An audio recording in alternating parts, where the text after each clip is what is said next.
We will now call to order the Wastewater Study Committee for Tuesday, December 10th, 2019. Roll call, Madam Secretary. Yes, sir. Mr. Abshire? Here. Mr. Farnham? Mr. Landry? Mr. Latour? Here. Mr. Senegal? Here. President Mayo? Here. And Chairman Andrepont is present. You do have a quorum. Thank you, ma'am. Chairman, are you here? Yes. Physically. I asked if he was here. Only in body. After fighting that traffic all day long. Item number 3, to receive report from staff regarding the proposed revisions of Chapter 26 of the Code of Ordinances of the Parish of Calcasieu Parish, Louisiana, concerning community sewer system requirements and take appropriate action thereon. We will now call on Mr. John Bruce to inform us of what's going on. Thank you, John. Thank you, Mr. Chairman. John Bruce, Calcasieu Parish Engineering Department. About 7 years ago, the police jury enacted a community sewer service program in its subdivisions, and the regulations covering that are in your Chapter 26 of your ordinances.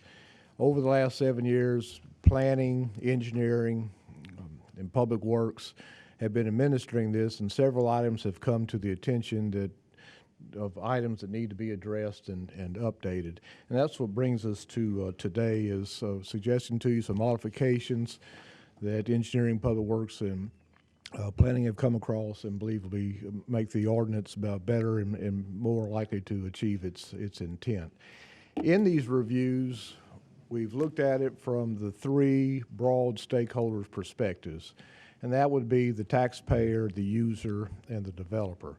The user is the individual that's connected to the wastewater system, that uses it on a day in and day out basis and pays the monthly bill for the use of it. Their concerns are the reliability of it. They want to protect their investment. A subdivision neighborhood with poor sewer service is known for that. Their investment is hurt, as well as their own health and safety and welfare in adequately treating it, getting rid of the wastewater from their homes. The developer, he is actively and very closely related to the requirements. He is putting an investment, obviously, into a subdivision, so he'd be able to get his money back out. Any type of regulations we put on him need to be fair and even-based and affordable for the development. If he can't turn a profit on the development, he's going to quit building, and then we quit having subdivisions, obviously. The taxpayer, on a broad basis, their interest is on the environment and financial stewardship. They don't want to have to bail out a infrastructure system that is performing inadequately in the future with taxpayer dollars on a capital basis. Also, obviously, they are impacted environmentally, even if they're outside the subdivision, if a wastewater collection and treatment system isn't performing like it should be. So we looked at all 3 of those perspectives, came up with recommendations that we believe address the interests of all of them in a way that's responsible.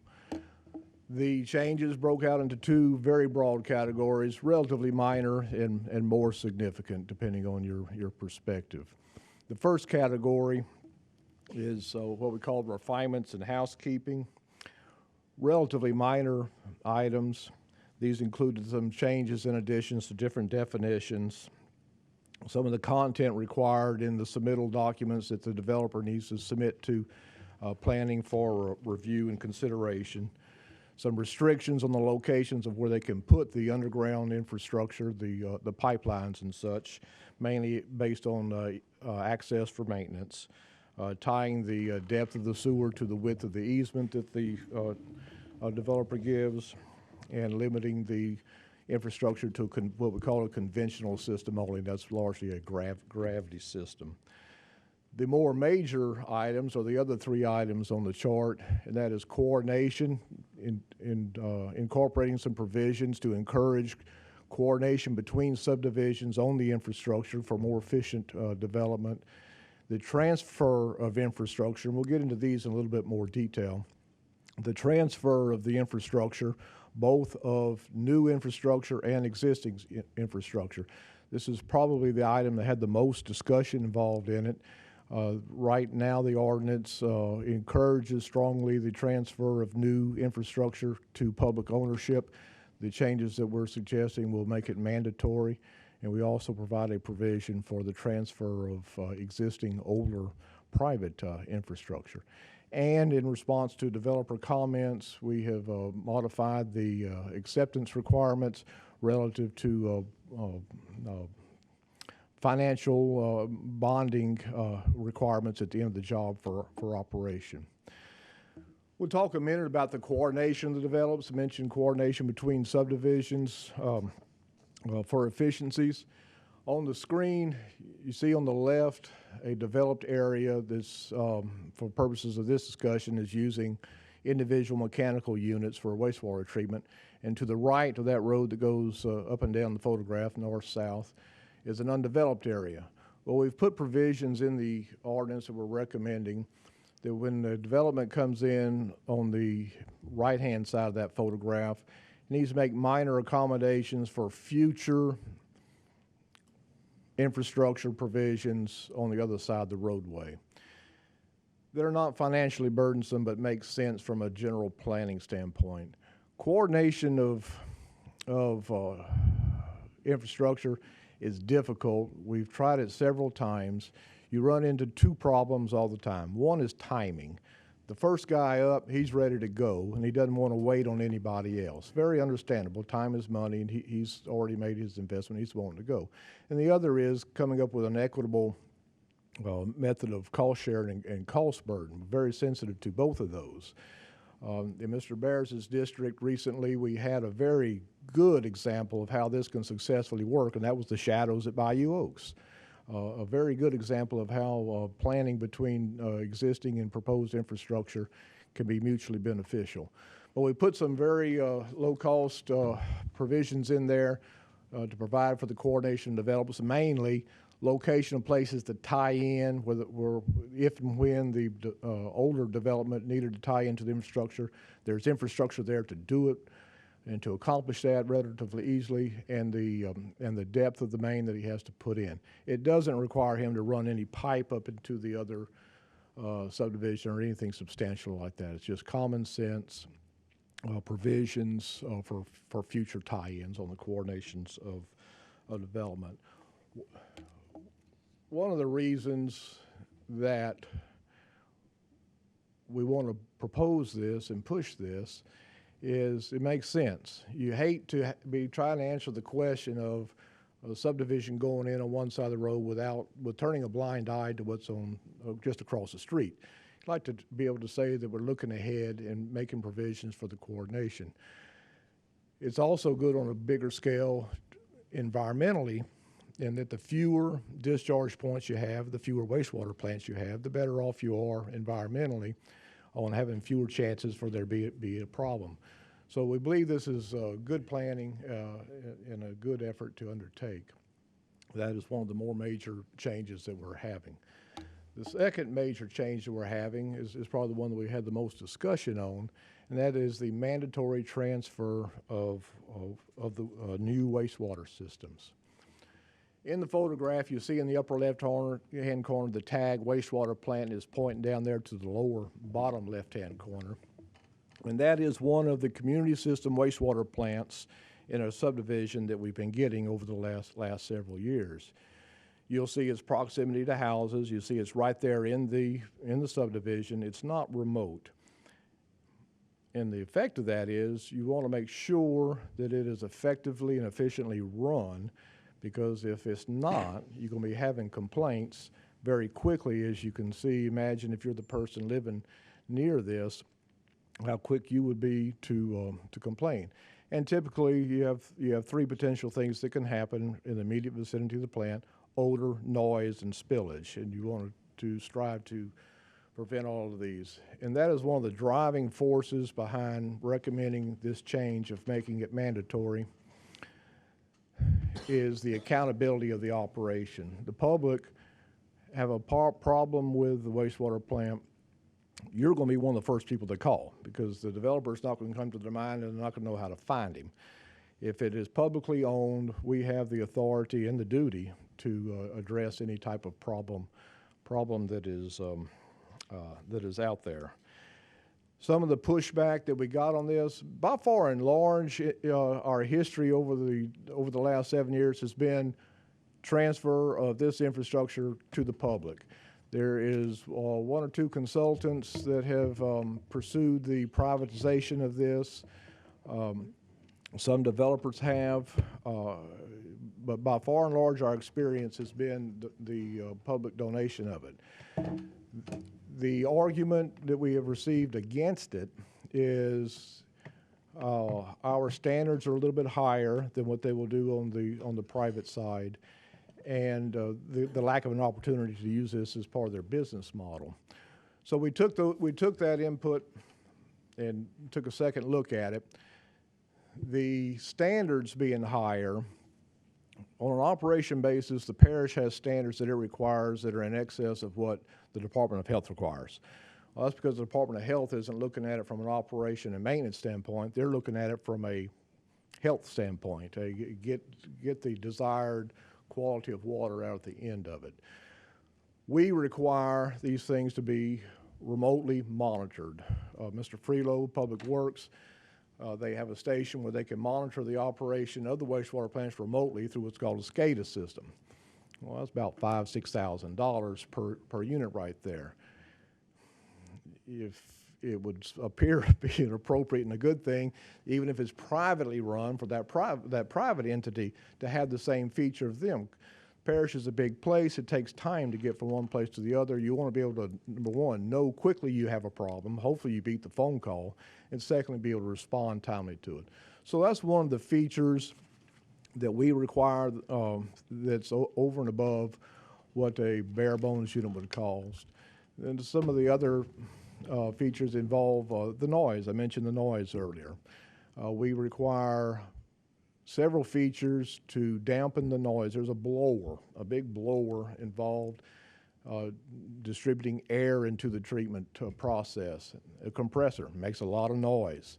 So we require structure to house this thing. It's not a big structure, it's a relatively small structure, to contain the noise, to dampen it so that the person living next to it has an acceptable noise level to it. Health Department doesn't require that, but to avoid the phone calls and the complaints pertaining to that, we have adopted that standard in there. So those are probably two of the biggest items.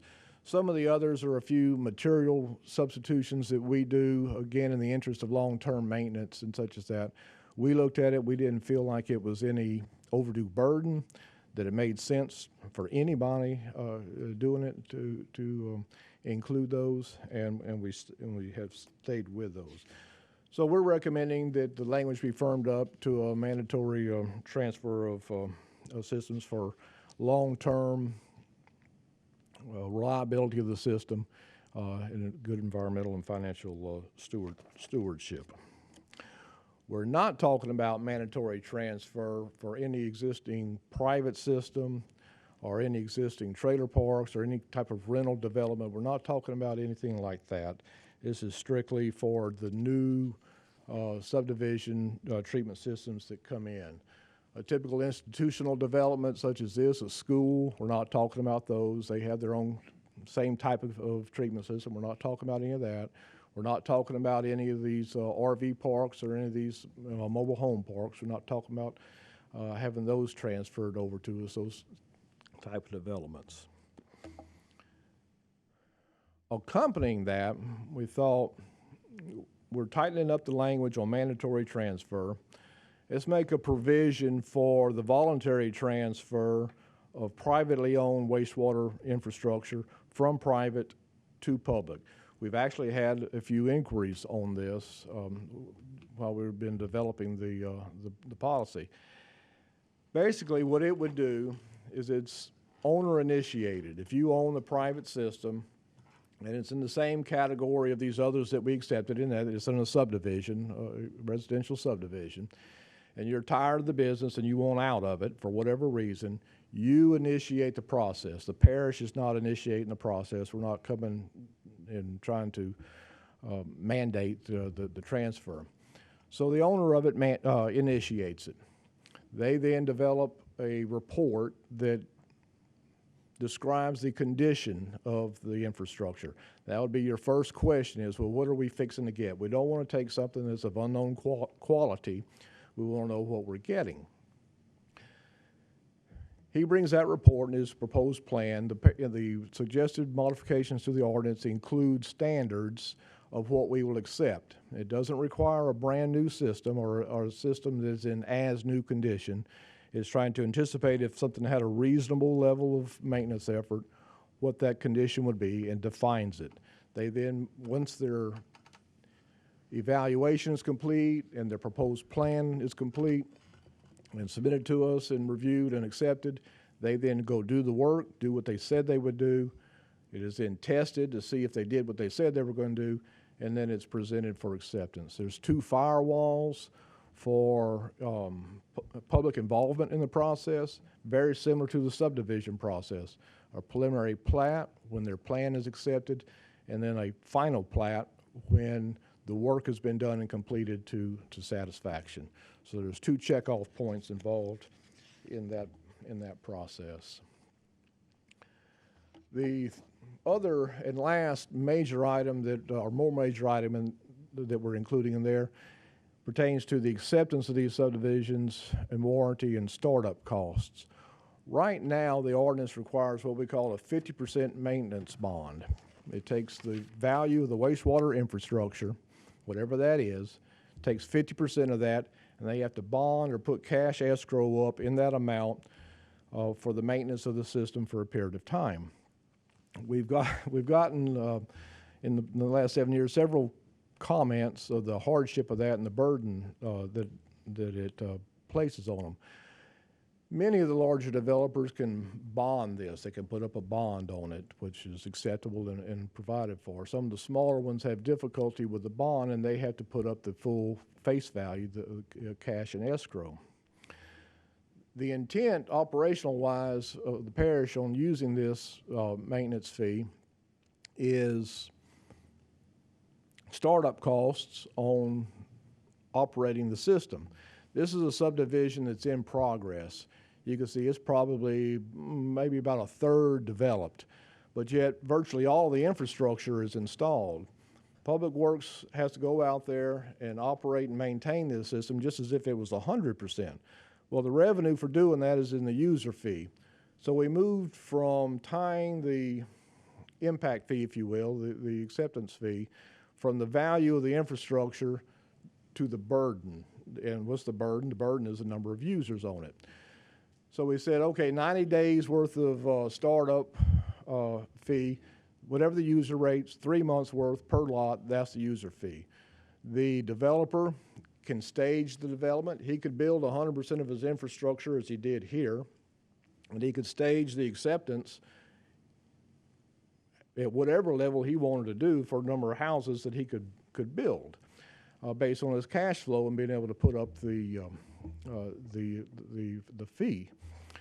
So we felt this was a pretty good way to address that problem. It provides what the parish needs, and that's some operational revenue stream to operate and maintain this thing while the user base is low. You can see right there it's about 30%, but it's got to maintain the infrastructure because you still got to go out there and do all the maintenance activities, whether there's one house on there or 100 houses on there. So that is a very brief and concise summary of what we're presenting.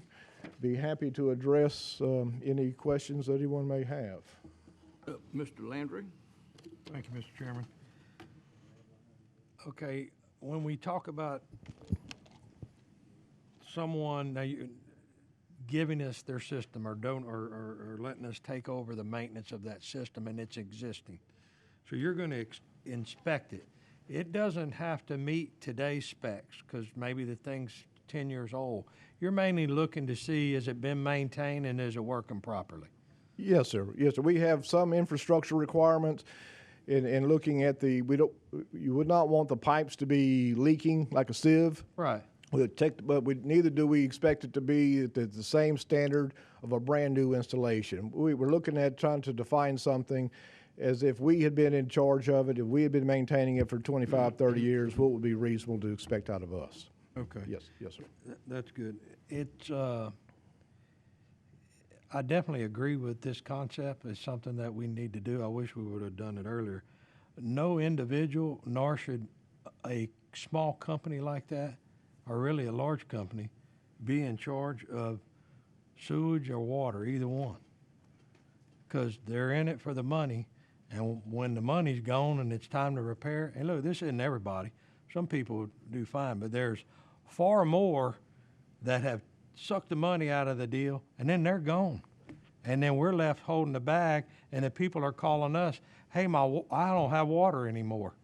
And you find out the guy is gone, left town, and they're stuck with a water system, in this case, I think that was after Rita, off of Tom A. Bear Road. And that was just one example. It happened more than one time, and the guy's gone. That should have never happened. The government's here to stay, we hope, and it's going to be here when we're all gone and taking care of those systems, whether it be water or wastewater. One thing you mentioned was on the rental unit, the different things that we won't do. Yes, And I sir. think the first thing you mentioned, I didn't catch it. I know, okay, no schools, no trailer parks. You also said RV parks. I think you used the word rental units. Would you give me your definition of rental units? I mean, besides an apartment complex. Right. The ones that come to mind would be an RV park where you rent the Okay. spaces out, or a mobile home park. for Okay, some not instances. a road that has duplexes on it. No. Okay. If it's on a public road and it is a divided subdivision, looks like a subdivision, duplexes, triplexes, whatever goes into collection system. No. All That's, right. And then the bond, and maybe I did not understand, but we talked about the bond that's currently required. Yes, sir. Now, is that requirement going to go away? Yes, sir. Okay, that is what you meant. Yes, sir. They won't be required to do that anymore. It's replaced. Because they're going to build the infrastructure. We will inspect it when they're finished. And as long as they built everything to our spec, Right. we take it over just like we would the road. And then they walk away from it and they don't have their responsibility for that is gone. They don't have With that. one clarification, and I thank you for the question, because I did not mention, and that is that the 12-month warranty that we require is still required. That is not waived. That is it does not replace that. Heck, if you're going to go for 12, we might as well ask for lifetime. That'd probably save us a lot of money, but I don't think you'll get it. That's only in auto parts you can do that. Not in sewage, I guess. Thank you. Mr. Abshire. So on a 60 home development, like you showed one of the pictures, what would be the cost of a system like that? What would be the cost to the developer on a system like that? Well, let's see, I know we had roughly 100-unit development that was done a year or two ago, and the sewer, the gravity, and the treatment and the pumps were right at $1 million. So prorate it from that. Okay. 60 be roughly $500,000. And what's the cost for the developer to transfer that to the parish? The cost for him to transfer is not defined. His burden is he has to hire a professional engineer to evaluate the system, prepare him a report that's to define what is wrong with the system. We give the standards that we're looking for. He can then get a cost estimate from his professional, and he's got his own go, no-go decision at that point in time. If it's no way that I'm going to spend that much money to give it away, he can walk away from it. He's not committed. If it's still attractive to him, he can pursue it. They then bring that report to us. We see if it addresses our concerns, if it looks like it was thorough enough, and then we say go after it. The ordinance also specifically tells the developer, read the last sections as far as our quality control test on what we're going to be doing before we finally accept this. Make sure you're willing to travel the whole way through before you start spending this money. So it could be, if he's taking care of his system for the life of it, it's going to be minimal. If it's in poor repair, it could be pretty extensive. So he has the option to not turn it over? Correct. Still has. Correct. Okay. Yes, thank you. This is strict.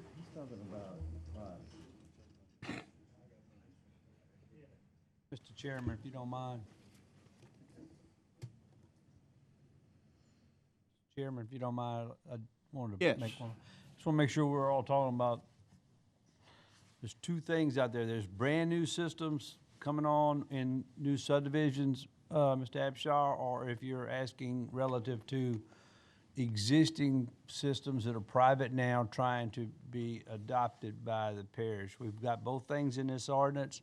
John's kind of talking about both of them here. I just want to make sure y'all are on the, sounds like y'all are talking about both of them. Well, I was referring to the new development. Okay. If he wanted to maintain that privately, he Yeah, wouldn't be able to do Yeah, to let do John that. answer based on new. I think he interpreted yours Okay. as as private. Yes, and my apologies on that. Something said that made me think that was private. This does mandatory transfer of wastewater infrastructure, period. There's for qualified infrastructure, so it would be transferred. He does not have the option to opt out of that with these. The one that he does have the option to opt out of is the one that he initiates, and that's transferring the older infrastructure that was put in prior to this Okay. this change. I got you. Thank you for the clarification. Thank you. Thank you. Landry. Thank you, Mr. Chairman. Okay, what's gonna fund this? I mean, nothing's free. So currently, if somebody's running one of these systems, they're getting a water bill, and somewhere on that water bill, they're being charged for wastewater. So how are we gonna collect those fees? And look, this is not a moneymaker. This is just to halfway cover what I know. This is gonna cost the parish millions of dollars. Well, if, I agree, sewer's never really a moneymaker, but we do have a sewer and water organization or department within Public Works where these things are housed and managed in that department. Revenue from the sewer side primarily comes from a $35 per month user fee that was set when back in 7 years ago when we started this ordinance. I think that's when all that kicked in. So that's the primary user fee for sewer. At this point, that is typically going to be collected through their local water district.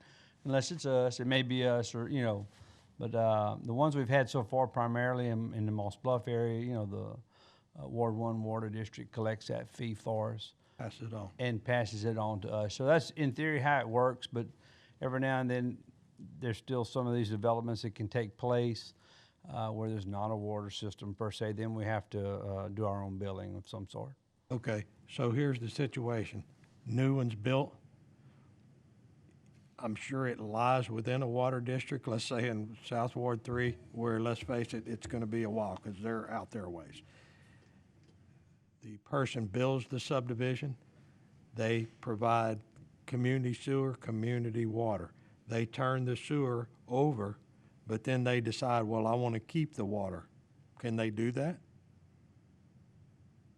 At this point, Or are they gonna turn both over? I mean, I think they should turn both over, but we need to iron all that out. I can't honestly give you an answer on it. I don't think, and Wes, you chime in. Because if you I can believe think this, of that, but I on promise you, the on developers, they're requirement- way ahead of me. Yes, sir. They've On the- already thought of it. On the requirement for the water system, community water system, at this point, and I'm gonna ask Terry too, I don't know that we have an actual requirement for a community water system to be built, Mr. Landry. So, and therefore, we don't have a requirement that it be turned over as well. Well, the only reason they're doing it is so they can reduce their lot size. Is that from the sewer or is it from the water? Which one is kicking that in? Both. You have to have. They gotta have both. Yeah. So they're gonna do both To because they reduce- want the smaller lot size so they can financially come out where they need to be. That's correct, Mr. Landry. They, in order to reduce lot size in the unincorporated area, you have to have both. You have to have either a community water system and community sewer or on a public water or sewer system. Yeah. So in theory, there's gonna be two systems out there and we're only telling them to hand over one of them. And then they're gonna get a water bill from the developer that we're gonna have to try to get with each little developer. Hey, would you mind billing our sewage fee and pass it on to us? That's a problem. Well, one comment on the water system thing, I had a chance to think about it a little bit. So in a situation where they obviously need a water system and the water district that they're in cannot provide them with that service a main line to tie to. I think what would actually happen today would be that the water, you're still in a water district, and the water district has the controlling authority in that district. And we've seen this a little bit where we would require likely be able to require a community water system and it be turned over to us, just based on the fact that they're in a water district. That would ultimately has the authority to say whether you can join in one way or another. So while we haven't tested that, I think it would be plausible to be able to pull that off. And look, both of those they can make money off of when they're new, but that's short-lived. And we don't want, as soon as they start to have problems in 6-7 years, decide, I don't really want it anymore, y'all go ahead and take it. I mean, that's not really fair for us and the taxpayers to have to foot the bill to fix those systems that somebody else has sucked the money out of. I mean, that we don't want to be in that position. I had one other question. Mr. Chairman, can I maybe add on to? Go ahead. Oh, Mr. sorry. Landry, that's a great point that, and I'll ask my staff to correct me if I'm wrong on this. This is a multi-year old issue, as John pointed out, way back in 2012, which I didn't realize it was that long. You did this, the urgency was more for sewer because of literally over 30,000 mechanical systems in the parish creating problems, and we said we've got to stop it. And if you can't be connected to a municipal system, this is the next best thing. And it's also, as Alan pointed out, it's good for the public, but it ain't a moneymaker. But community systems, that middle one, and then you got mechanical. Water is it was more important because of environmental purposes to address that. We have realized, like you're getting to, that now with all this growth since 2012. You're having a demand much quicker than any city or even water district sometime can get to because they're building these subdivisions so much. So we're, I think, kind of in the middle, maybe Terry can answer that, trying to come up with almost like a similar situation for community water system, not because that's the best end result, but because it can be turned over to a public district or us, so that you avoid what you're bringing up, which is a great point, meaning a privately run system that's a risk of the owner leaving. Or, it's not as environmental. I think, correct me if I'm wrong, Alan, you could easily still have a subdivision built today where it's water wells at the house, but a community system. It's not ideal. And so I think if we can get to where it's more achievable, that's the goal. We just did sewer first, meaning have a community water system. And I think we're kind of in the middle of that. I don't know where exactly. Terry can maybe cover that. Yes, Terry Freelo, Public Works. We actually started working on the ordinance to do exactly what Brian said, to give the district first right of refusal. Basically, if the lines is so far out, they can build the community system, turn it over to the districts, and as we put a transfer line out there, we can tie onto that system and get rid of that small individual plant. We kind of discussed it a while back, looking at some other subdivisions, and we actually kind of stopped. We had 3 ordinances going on at one time, but we have it halfway completed. And we need to continue to do, I mean, we need to do everything possible to where they would just tie in and then the developer's not actually having to purchase that plant. I mean, that's the best thing. Then you got one less plant that somebody's going out there to check on on a daily, don't they go on a daily basis? Correct, yes, sir. I mean, the state law requires that to be done. Yes. I mean, it'd be better if we don't end up with 150 of those all over the parish, 25 years from now. My last thing is, okay, we've got an old system. And they come to you and tell you, hey, okay, we thinking about turning this thing over. And they go through the process that you described. And they get that back, the sticker shock, oh my gosh, I'm not spending that much money on this thing. I'm not going to do that. And they don't have to. Now what's going to happen? Because we know he's not going to spend any money to fix it. and all that stuff's going in the ditch somewhere. I mean, you know, that doesn't really solve the problem. I certainly don't want them to think that we're just gonna bail them out, because that's not, that individual, or maybe it's a company that owns it, they have to have some legal responsibility to maintain that, I would imagine. Now, that doesn't mean they can't file bankruptcy and just get out of all of it, and then we end up with the thing anyway. Mr. Chairman, I can try to address, this is you're hitting on another key issue.